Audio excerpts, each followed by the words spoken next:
Robert Musil's The Man Without Qualities, originally published in German, is a 3-volume modernist novel that remained unfinished. The Austrian author devoted over 20 years to its composition, yet the work was still incomplete at his death in 1942. It appeared in various editions between 1930 and 1943. Musil had initially resisted publishing the novel before its completion and later regretted yielding to his publisher's pressure.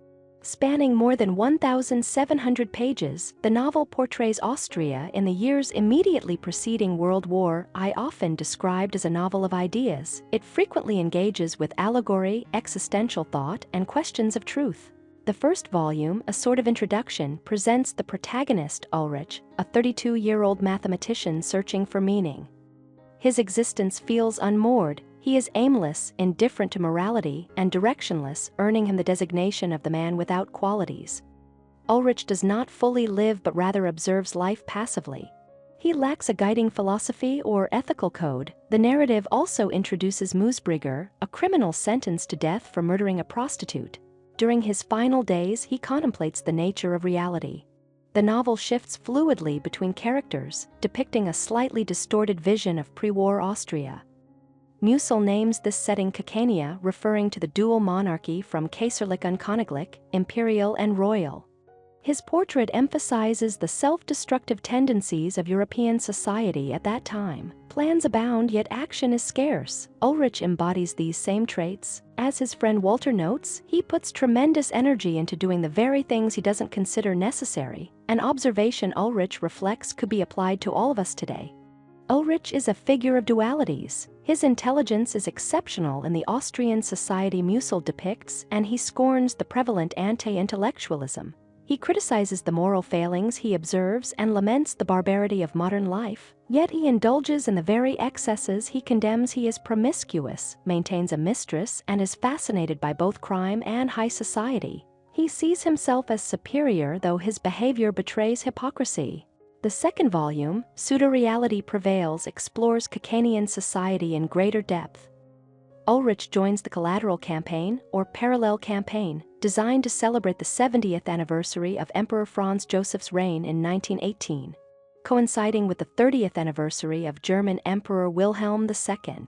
Austrian society is determined to outshine the German celebration. Irony pervades this section. The onset of World War I looms and neither festivity will occur. Scattered references foreshadow the coming conflict. Austrians, unaware of the catastrophe ahead, stir patriotic enthusiasm, envisioning an Austrian year 1918, Austrian peace year 1918, an Austrian world peace year 1918, all dreams that will be crushed by war. The campaign is chaotic. Count Leinsdorf in charge is indecisive, perpetually caught between action and inaction. General Stumm von Bordwer attempts to organize the effort, but his efforts go largely unrecognized.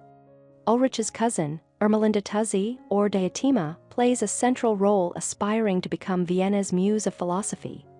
She attracts both Ulrich and a Prussian businessman, Arnheim. Many involved seek to honor Franz Joseph for progress and humanity. Yet pragmatists like Stumm and Arnheim aim to leverage the campaign for personal gain. Stumm to secure funding for the army, Arnheim to acquire lucrative oil fields. Their ambitions gradually skew the campaign toward war rather than peace.